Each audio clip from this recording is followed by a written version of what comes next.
قارون کو اللہ تعالیٰ نے بے شمار دولت دی تھی۔ اس کے خزانوں کی چابیاں کئی طاقتور آدمی مشکل سے اٹھا سکتے تھے۔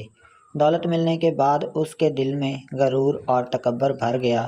حضرت موسیٰ علیہ السلام نے اسے نصیحت کی، اللہ نے تجھے یہ سب دیا ہے، مگر شکر ادا کر، تکبر نہ کر اور غریبوں پر خرچ کر۔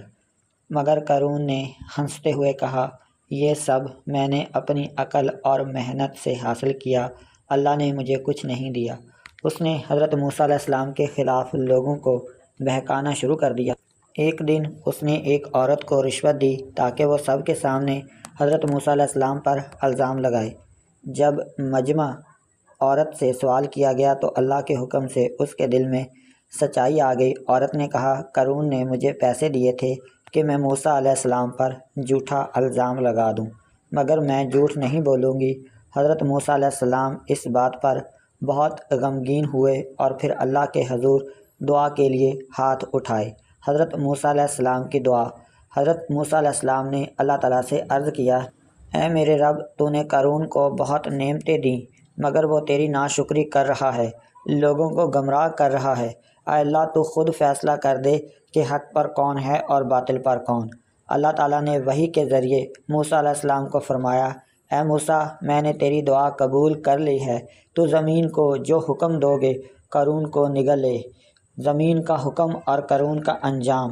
حضرت موسیٰ علیہ السلام اپنے قوم کے لوگوں کے ساتھ قارون کے گھر پہنچ گئے۔ قارون بڑی شان و شوکت سے نکلا، سونے کا لباس اور خزانوں کے ساتھ، تاکہ اپنی دولت دکھا سکے۔ حضرت موسیٰ علیہ السلام نے فرمایا، اے زمین، اسے پکڑ لے۔ اللہ کے حکم سے زمین فوراً پھٹ گئی اور قارون کے پاؤں زمین میں دب۔ وہ چیخنے لگا، اے موسیٰ، مجھے معاف کر دو، میں توبہ کرتا ہوں۔ مگر موسیٰ علیہ السلام نے فرمایا، اب توبہ کا وقت گزر گیا ہے۔ زمین آہستہ آہستہ نیچے دنسنے لگی، پہلے پاؤں، پھر ٹانگیں، پھر جسم۔ پھر حضرت موسیٰ علیہ السلام نے فرمایا، اے زمین، اسے اور اس کے محل کو نگل لے۔ زمین نے قارون کو اس کے تمام خزانے اور محل سمیت نگل لیا۔ وہ چیختا رہا، مگر نہ کوئی اس کی مدد کر سکا، نہ دولت کام آئی۔ قرآن پاک کی آیات۔ ترجمہ۔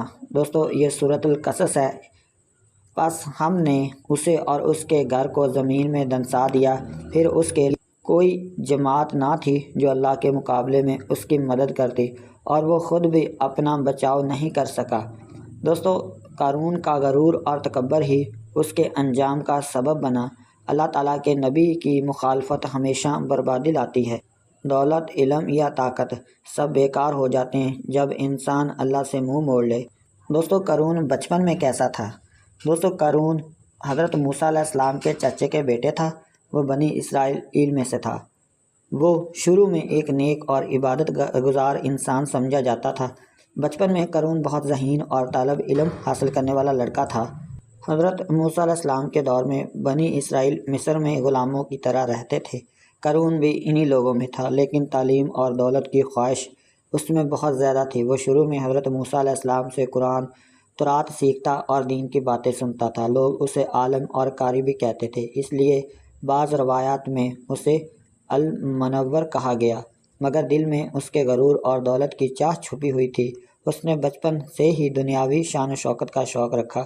جیسے جیسے بڑا ہوا، دولت کی محبت نے اس کے دل کو دین سے دور کر دیا۔